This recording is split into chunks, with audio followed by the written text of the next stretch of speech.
Monsieur le conférencier, veuillez m'excuser. Partant de votre expérience d'égyptologue, je voudrais vous demander quel lien de parenté verriez-vous entre cette Égypte et certains peuples, je dirais certaines ethnies du côté de votre pays au Sénégal et ici au Niger par exemple, concrètement, partant par exemple de certaines comparaisons. La deuxième question serait qu'est-ce que vous avez, vous, ethnologue africain, chercheur africain, qu'est-ce que vous avez comme moyen de résistance au sens de qu'est-ce que vous avez pour prouver en face de vos opposants, chercheurs blancs, qui réfutaient par exemple certaines thèses que vous auriez apportées. Sur ce, je vous remercie. Bonsoir, professeur Cheikh Anta Diop. Je voudrais vous poser un certain nombre de questions qui ont trait justement à ce que le camarade vient de dire.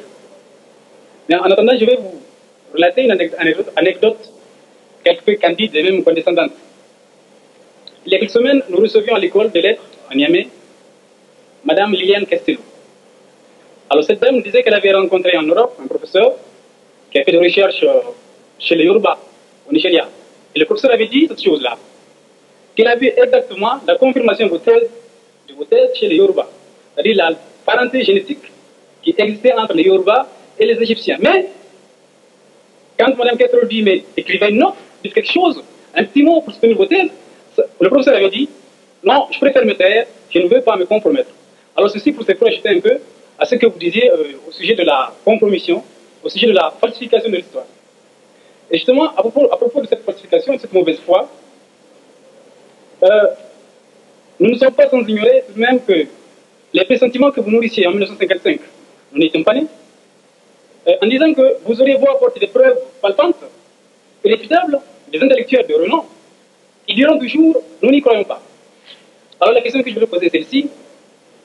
Pensez-vous, professeur Cheikh, que vos thèses un jour seront admises d'une façon péremptoire, sans réfutation? Pensez-vous que les principes de l'égyptologie que vous voulez promouvoir seraient un jour érigés en valeur absolue? Et vous me permettez de poser cette question tout simplement parce que d'éminents intellectuels africains, et le camarade a parlé tout à l'heure d'un chantre de la non-philosophie africaine qui est M. Paulin Ntongi, qui soutient qu'il n'y a pas de philosophie en Afrique. Et il parle de vos thèses, qu'il admet, certes, dans leur fond, mais il dit que ces thèses ne sauraient être admises que le jour où elles seraient effectivement irréfutables.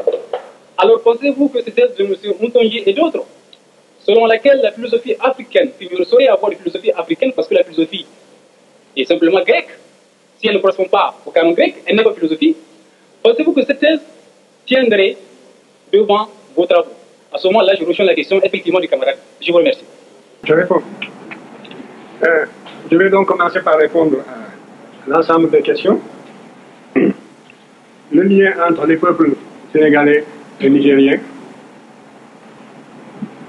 ils sont multiples. Et c'est une des justifications justement de cette recherche. En tout cas, si vous voulez, tant soit peu, connaître votre passé et renforcer le sentiment de cohésion nationale, vous serez bien amené un jour à nous relayer sur le terrain où nous nous situons aujourd'hui. C'est moi qui vous le dis. Je crois que le mal que l'occupant nous a fait n'est pas encore guéri. Voilà le fond du problème. L'aliénation culturelle finit par être partie intégrante de notre substance, de notre âme. Et quand on croit s'en être débarrassé, on ne l'a pas encore fait complètement. Souvent, le colonisé ressemble un peu, ou l'ex-colonisé même, ressemble un peu à cet esclave du 19e siècle, qui, libéré, va jusqu'au pas de la porte, et puis revient à la maison parce qu'il ne sait plus où aller. Il ne sait plus où aller. Depuis le temps qu'il a perdu la liberté. Depuis le temps qu'il a acquis des réflexes de subordination. Depuis le temps qu'il a pensé, comme appris à penser à travers son maître. C'est un peu ce qui est arrivé aussi à l'intelligentsia africaine, dans son ensemble. Parce que, en dehors de quelques questions, toutes les questions que vous m'avez posées reviennent à une seule. Quand est-ce que les Blancs vous reconnaîtront-ils? Parce que la vérité sont blanches. C'est cela. Mais c'est dangereux ce que vous dites. Parce que si réellement l'égalité intellectuelle est tangible, l'Afrique devrait, sur des thèmes controversés, être capable d'accéder à la vérité par sa propre investigation intellectuelle, se maintenir à cette vérité jusqu'à ce que l'humanité sache que l'Afrique ne sera plus frustrée, que les idéologues perdront leur temps parce qu'ils ont rencontré des intelligences égales qui peuvent leur tenir tête sur le plan de la recherche de la vérité. Mais vous êtes persuadé que pour qu'une vérité soit valable et objective, il faut qu'elle soit blanche. Mais ça, c'est un repli de notre âme qui doit disparaître. Et ce sont justement les Blancs qui vont nous y aider.